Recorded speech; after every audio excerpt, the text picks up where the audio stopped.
प्रबोध जी। राधे राधे। राधे राधे महाराज जी। महाराज जी, क्या आज कलयुग में भगवत प्राप्ति हो सकती है? और क्यों? भगवान है तो प्राप्त क्यों नहीं हो सकते? कोई भी युग हो, भगवान है। हम लोग ऐसे बैठे हैं क्या? पूरा जीवन ऐसे व्यतीत हो गया क्या? मजाक में जीवन व्यतीत होता है क्या? मजाक से काम क्रोधों को जीता जा सकता है क्या? हृदय में आनंद ना हो तो विषयों पर विजय ऐसे प्राप्त की जा सकती है? माँ बाप पत्नी पुत्र परिवार, इसी में तो पूरा जीवन पचड़े में जो फंसाए हुए हैं, और पूरा जीवन अकेले व्यतीत, क्या ऐसे ही हो गया? ऐसे हो जाएगा?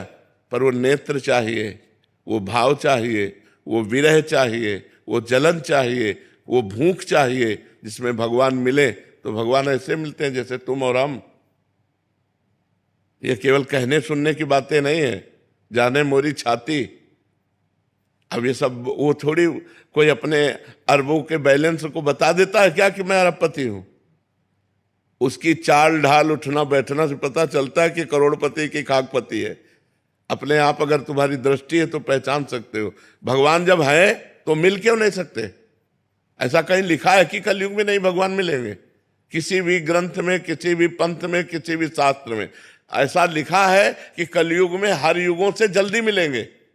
हमारी आयु 100 वर्ष, 10-10 हजार वर्ष से एक एक पैर के अंगूठे के बल खड़े होकर जब भजन करते थे तब भगवान के दर्शन होते थे। हमारी तो आयु ही 100 वर्ष है, और वहां तो 10-10 हजार वर्ष तक तपस्या करते थे, तो हम तो बहुत जल्दी भगवान को प्राप्त कर लेते। जो 10,000 वर्ष तपस्या करने का फल मिलता था, कलयुग में 24 घंटे नाम कीर्तन करने से मिल जाएगा।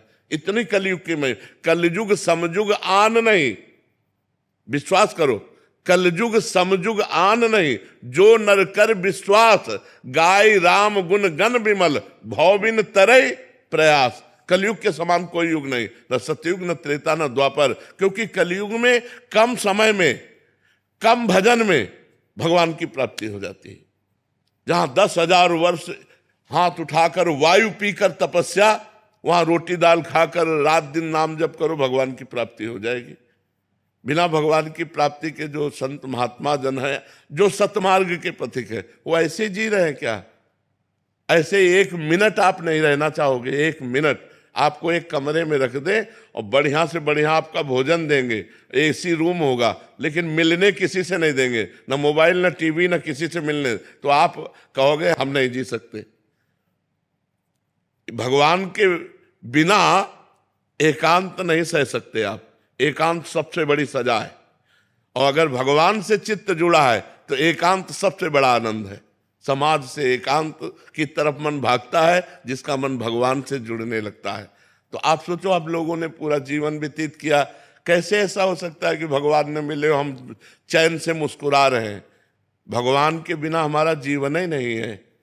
भगवान की कैसे तुम्हें बताए? एक बार भगवत प्राप्ति, अब तुम्हें कैसे बताए? सब बातें बताने की थोड़ी है। महाराज जी, इसमें एक प्रश्न था। महाराज जी, आप काफी बार हम सत्संग में सुना है कि आप कहते हैं कि हम सच में, हमारा स्वभाव ऐसा था कि हम माइक से बोल देते।